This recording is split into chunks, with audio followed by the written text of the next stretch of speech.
It's a Roadkill Garage road trip. We are proving that you do not have to have horsepower to be cool. Cruising the west in the crew cab Chevelle. And you can still get cool old cars for dirt cheap.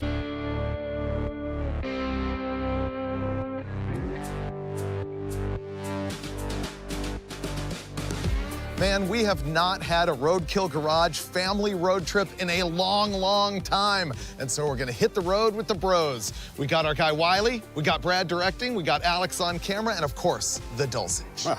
Live and in color. I can't wait for this. This is a 1966 Chevy Chevelle that I bought sight unseen here at Dave Chappelle's house, but we haven't really looked at it yet. And so we're gonna dive into the car, see what we've got here, and then hit the road from Washington all the way down to hopefully Arizona, where we're gonna have a look at another one of the new Roadkill Garage cars for this new season. Season 7, dude. Oh man, we're gonna have a good time. Yeah, it's gonna be fun. We've got good cars. I can't wait to look at this thing. I like what I see.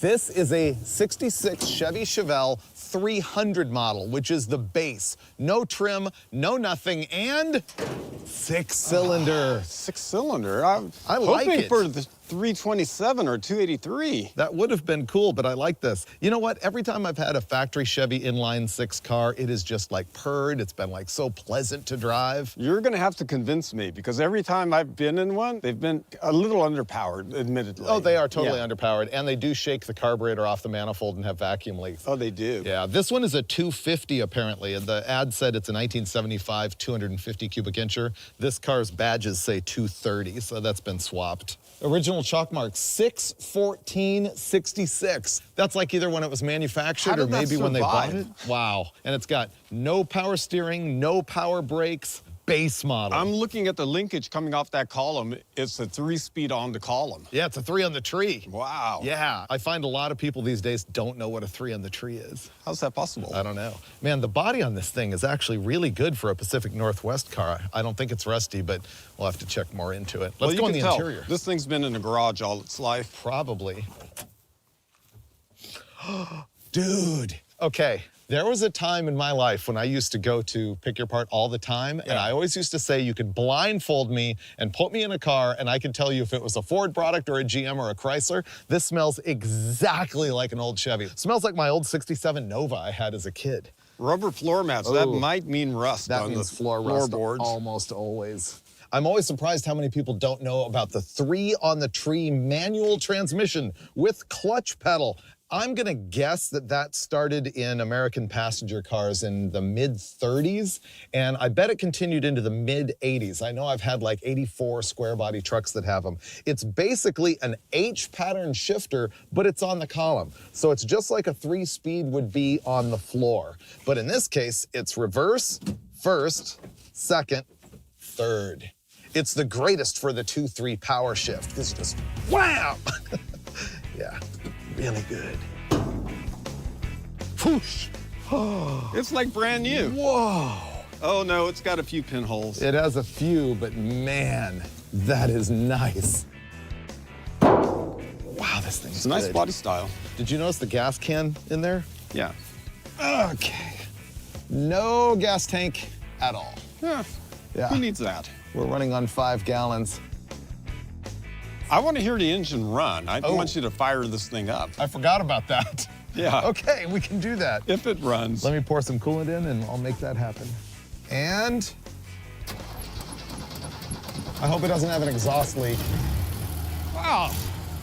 Step on the brake pedal and see if you have any brakes. Oh yeah, 100%. Oh. How could you not? Well, then we're ready to hit the road. This thing's ready to go, dude. Hop in. I know many of you will not understand this, but I love this car, even if it is blowing smoke out from underneath it right now.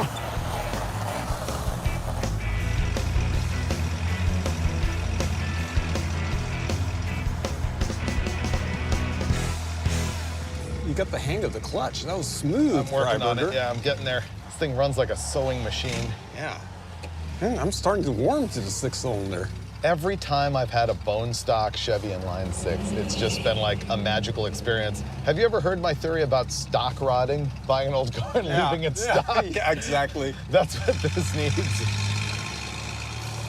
Okay, ready to experience the 3 on the tree? That's first, Second. Ooh, feel the torque. Feels like it runs a little lean. It's kind of like surging. There's third. Wow. You know how the 3 on the tree shifter often gets like really sloppy? And, yeah. This one is like a precision, you know, Hurst or Vertigate. It drives like a Peugeot. Like a Peugeot? Where'd you come up with that? They had the column shift. I didn't know that. Yeah. Never had one. Neither have I.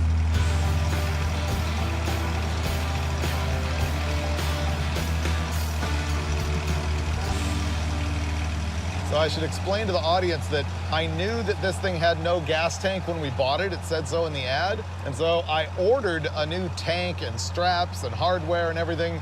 But Dirthead Dave had to throw us out of his place because he had a family thing going on, so we couldn't install it on his lift, which would have been super handy. Yeah. But this is Roadkill Garage, so we don't use lifts. No, we just use the parking lot. Yeah, so it's gonna be a parking lot.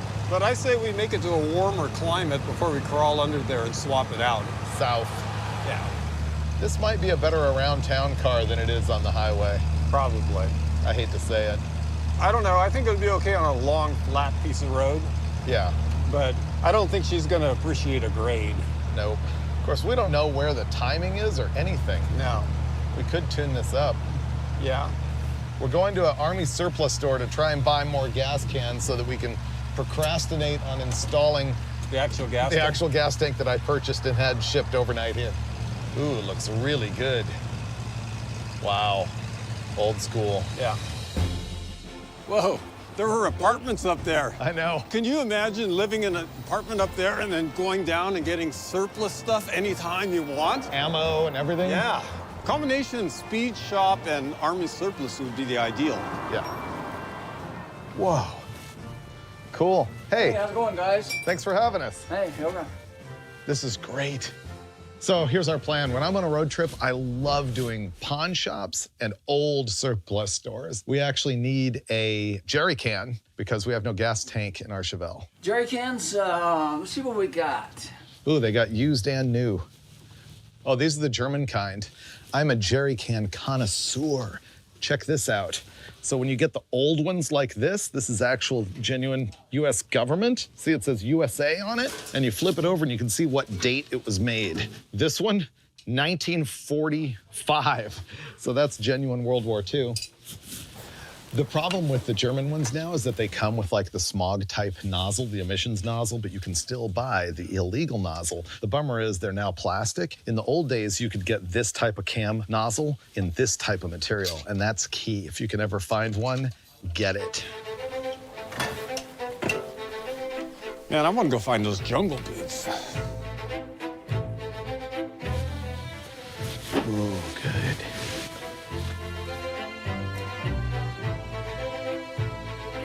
Check this out. I love these. These are like an original Pelican case. You can see that they clamp like this, and then you turn this, and it clamps it shut, completely waterproof. They carried all kinds of stuff with these. See, open up, it's foam.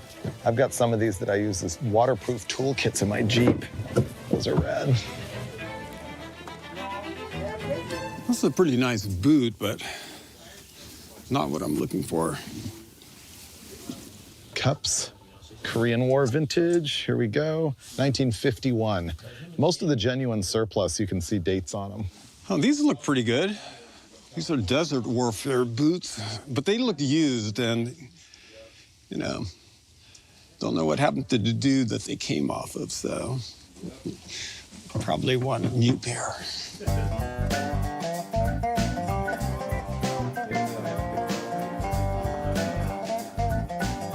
Good to go. All right. Thank you. Thanks. Yep. We got everything.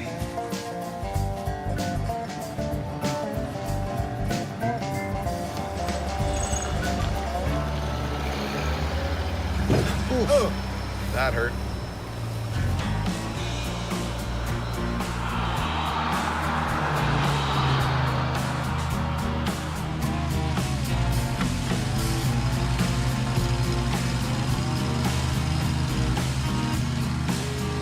Okay, so what's your bet from what you know now?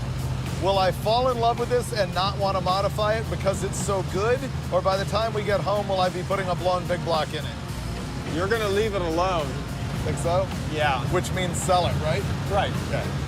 Because it's perfectly functional. Right. It can get, serve as useful transportation that you could take advantage of and save money. Yeah, as you know, you can't have that. No. Here we are in a bone stock 56-year-old car, and we've owned it for 10 minutes and we hit the road for 1,100 miles. Yeah. But will we make it? I think it's a foregone conclusion. This car is mint. It is.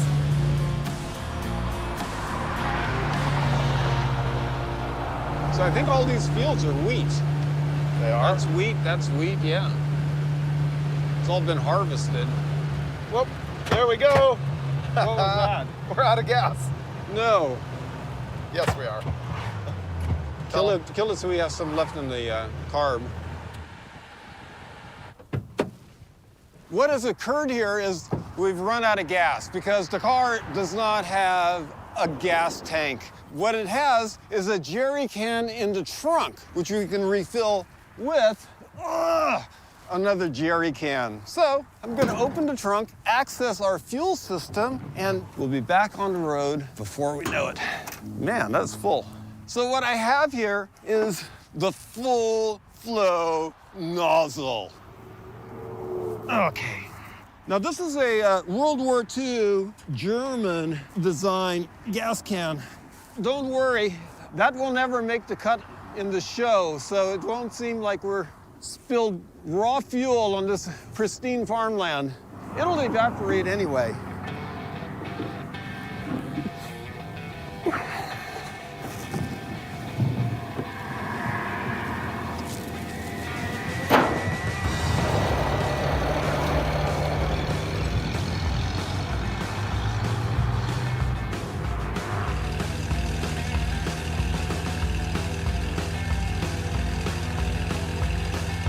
I was wondering about that. The dome light works. That's Wow. amazing. Wow.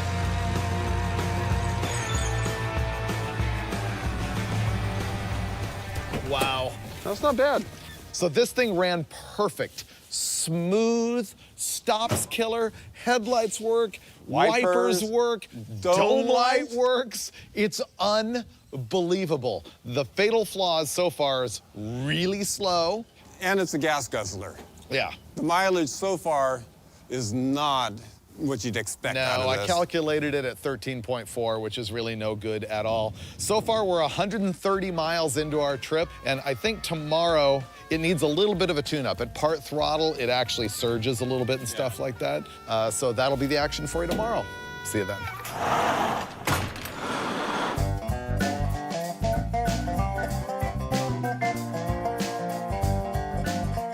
Good morning from the paradise of Lewiston, Idaho. It is nice. Well, what are we doing at the boat ramp with our Chevelle and a bunch of tools and bags of parts? Normally on Roadkill, I'd be saying send it into the drink. I know, if it rolls down there, Yeah. that's the end of the episode, right? The problem here is that when you're driving at half throttle, it sort of surges. Yeah. Once in a while, it'll backfire a little bit. And so we're just gonna throw a tune-up at it. We both believe it's a little lean, right? Yeah, and it's a dead horse. I Yeah, mean, it's a it dead just duck. has no guts at all. So maybe the timing's way off or Yeah. something. Yeah, so we're gonna have a look at the spark plugs, probably richen up the carburetor, clean the carburetor, throw new plugs in, and look at ignition timing. I say we start with ignition timing because it runs right now. And it might not later. Well, it's the easiest Okay. thing to do first. All right, let me fire it up and you can test it. Ah! If you stop that, All right, it's been fan tested. the problem here is it's extremely hard to see the timing marks on this. I might have to look at it from underneath. Oh, really? Okay, go ahead and fire it up. Ah, hate when that happens. It's 5 degrees at idle. Rev it up. More. More. More.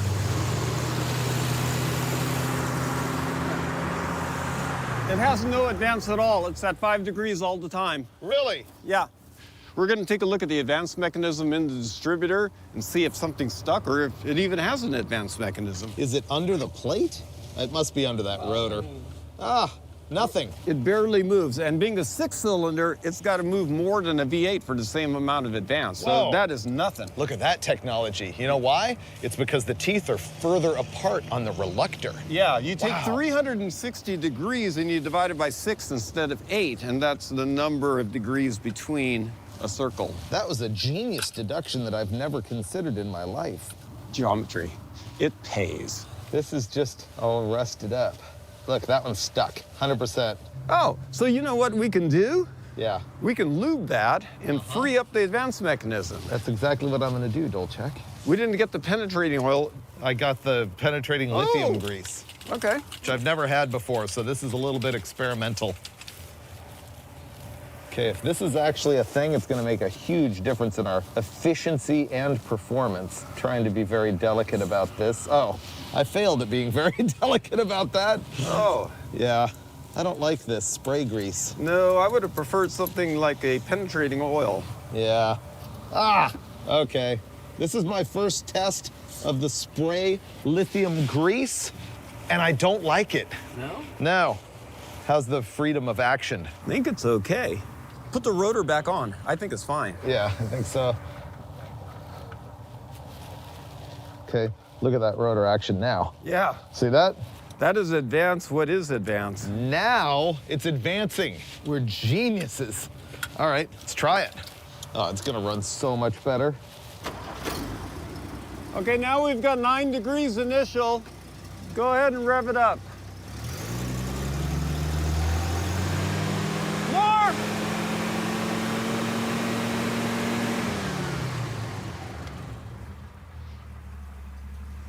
It's about 27.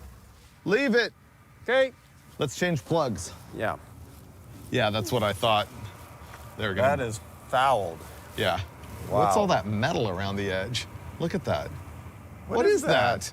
It's aluminum foil. This is the weirdest thing ever. We pulled out the #1 spark plug and somebody had put aluminum foil on it, like almost for a gasket. Yeah, that's what it looked like. That's scary. I wonder if they all have that. We found a massive problem with the timing, so that's gonna be better. We changed plugs, but we go the extra mile. So we're gonna clean up and tune the carburetor now, yeah? I think that's the next place to go. Yeah. All right, these monojets always, look at that, come loose. I don't know why. Look at that. Nailed that one. Yeah, good call on that, Freiburger. Thanks. You've heard of the quadrajet? This is the monojet, the one barrel. I'm just gonna clean the outside of it for fun, and then Steve will fire the engine up and I'll spray some down the throat. All right, rev her up.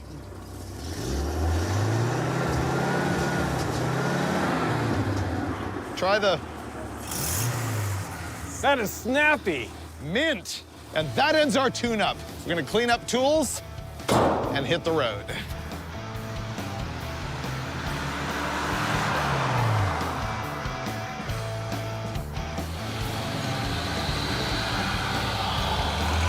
Whoa!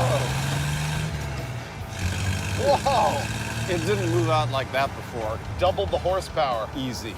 And that goes Wow. to show you, like, these old cars, it's not that hard. Just a few little things make a night and day difference. Oh man, the satisfaction level on that is huge. Look at that. Wow, you could feel it pull. Actual acceleration. Yeah. Feel the smoothness of the part throttle situation. Remember before it used to like, you know, now it's just, whoop, whoop, whoop. I mean, it's fast. I don't know, that might have been a little exaggerated, It but... might have been. How yeah. about, Oh yeah, that's more like it, yeah. That's how it was. Yeah.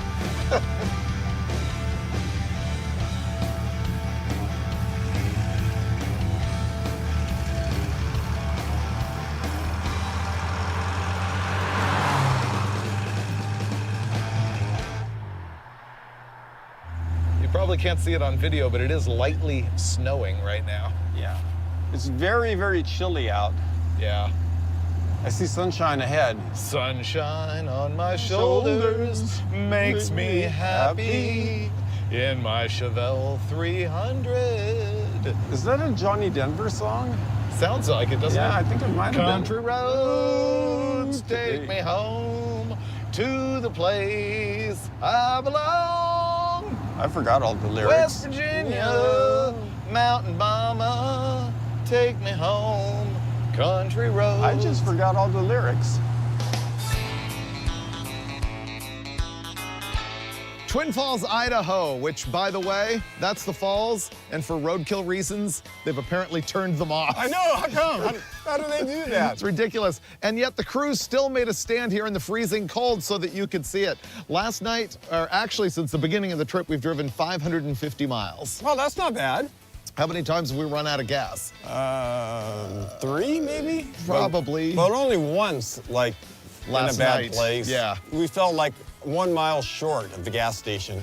But don't you agree it's still way too cold to solve that problem by installing the brand new gas tank that we've been carrying in the trunk? Oh, no, there's no way I'm gonna attempt that. Yeah, that's not happening. No. The beauty of this overlook on the wonderful Snake River Canyon is that you're out in the wind, so it's like 30 degrees colder with the wind chill. Also, right down the canyon here is where Evel Knievel attempted the Sky Cycle launch over the Snake River. We actually went there on an episode of Roadkill with me and Mike Finnegan. We rescued that Pontiac T37 out of a junkyard, and I tried to climb the Evel Knievel launch ramp with it and failed. This time, we will not be doing that with the Crew Cab Chevelle. Okay, Shoshone Falls, bye. Bang to the boogity beat. Monojet! The monojet's pretty good. I love the monojet. I know, it's simplicity and reliability all rolled up in one tasty carburetor. I didn't expect to see snow. Well, I really didn't think about it myself. This would suck if we had no windows. Yeah, which would be like my normal. Yeah. For you, having windows is a luxury.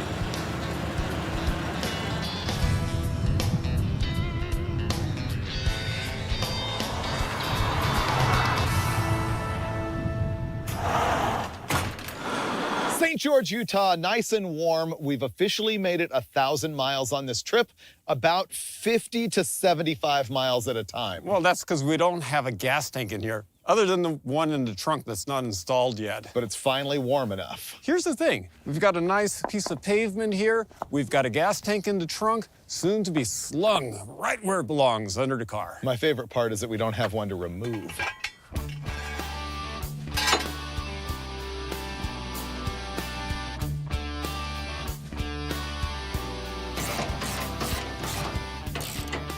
There we go. I was waiting for a warmer climate to install the gas can, and come on, look around. The gas tank is installed. The only thing left to do is install the gas in the gas tank, and fortunately, we have a jerry can and a funnel, so it won't be long now. How many gallon is this tank? I don't know. Seemed pretty big. They make a deeper one that holds more, but I figure we're dying to get out within every 100 miles anyway, so what difference does it make? Think of all the snacks you would miss out on if you had a huge gas tank. Yeah, I'd be so much thinner. To the gas station. Oh, my hands get caught in there. Yep. Wow, that was a close call. Yeah, no one saw that coming. Let's go.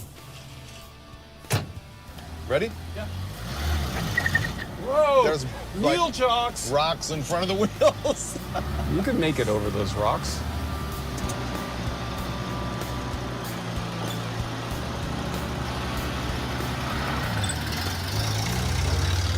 Nice day. Yeah. This is way better than the snow we had yesterday. Yeah. We're cruising now. Next stop, Arizona and our new project car.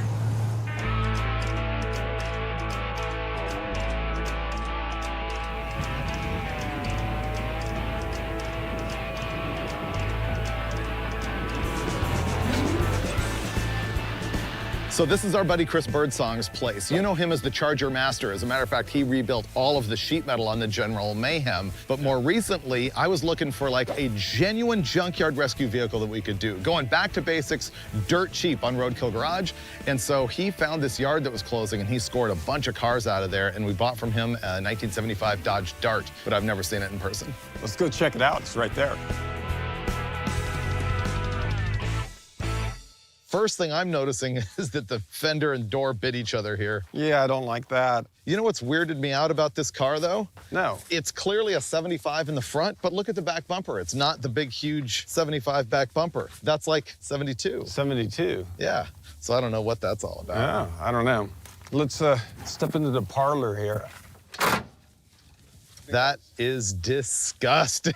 Yeah. This is our very first reaction to the thing, and we have no idea what to expect. I do know it's a V8, and I do know that our goal here today is gonna be to see if we can even get it running so that we know what to do on upcoming episodes of the Garage Show. It looks like it needs a good vacuum cleaning. More than that, that is disgusting. Yeah. Does it have a hood release? Like, there we go. Aha, bone stock. Wow. Wow, this has a lot of junk on it. I guess air conditioning and smog by 1975 got pretty obtrusive. Yeah. Does it have any oil in it? If so, we're gonna go straight to cranking. Oh yeah, look at that. Like new. Really? It's full. So I say throw a battery in it and let's put some starting fluid in it and let's arc across the start relay and let's see what it does. Okay. See if it cranks. Here goes nothing. No way! Dude! Check for spark. I'm not checking for spark with anything but a can of starting fluid. Hold on. I wanted him to check for spark and get zapped, but he was too smart for me. Give me wide open. See if that works. Ready? Fire it up. We have no sparkulation. The choke is now closed. What happened here is the choke flopped shut. I don't want it restricting my airflow right now. That's a lot. Go. No spark. Oh, wait, we got something. Did you hear that? Yeah.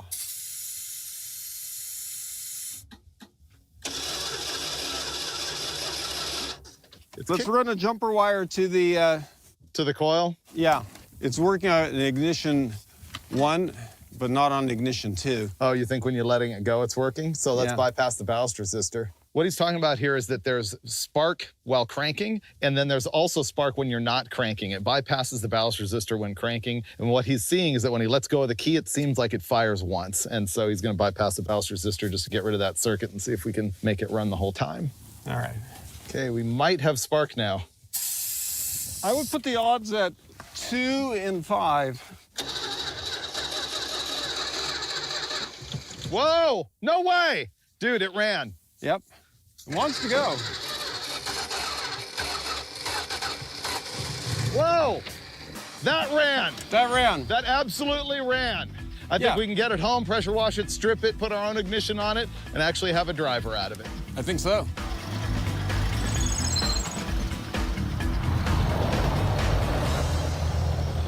After we got the Dart running there just a little bit, we got way too excited way too soon, and we hit the road and ultimately had the Dart delivered to Steve Dulcich's place so that we could keep going on it with Roadkill Garage. Ultimately, we got it all cleaned out, tore out the seats, tore out the carpet. I pressure washed the whole car. We brought the thing inside. We were finally kind of excited to get going on it, and that's when we realized that we had failed. We tried to get the engine running once again, putting some more effort into it, new spark plugs and checking the compression, and the compression just wasn't there. And we fired it up, and it's backfiring through the carburetor. It's catching on fire.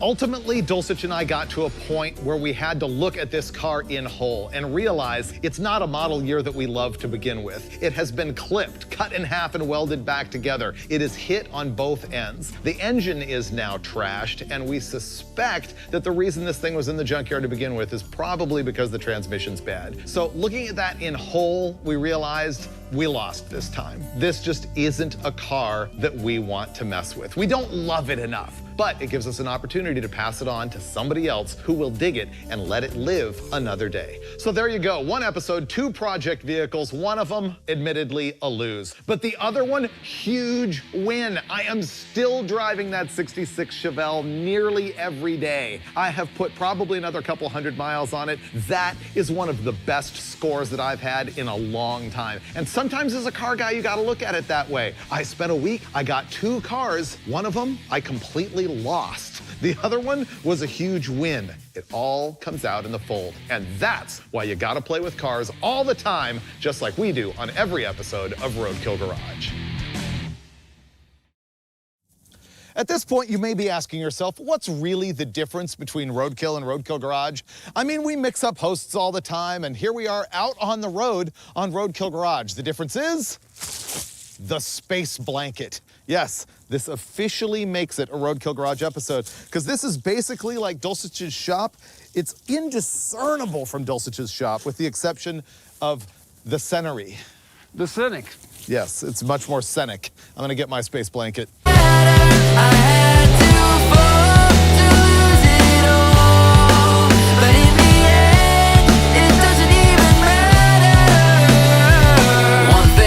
I don't know why, it doesn't even matter how hard you try. Keep that in mind, I designed this rhyme to remind myself how I tried so hard. In spite of the way you were mocking me, acting like I was part of your property, remembering all the times you fought with me. I'm surprised it got so.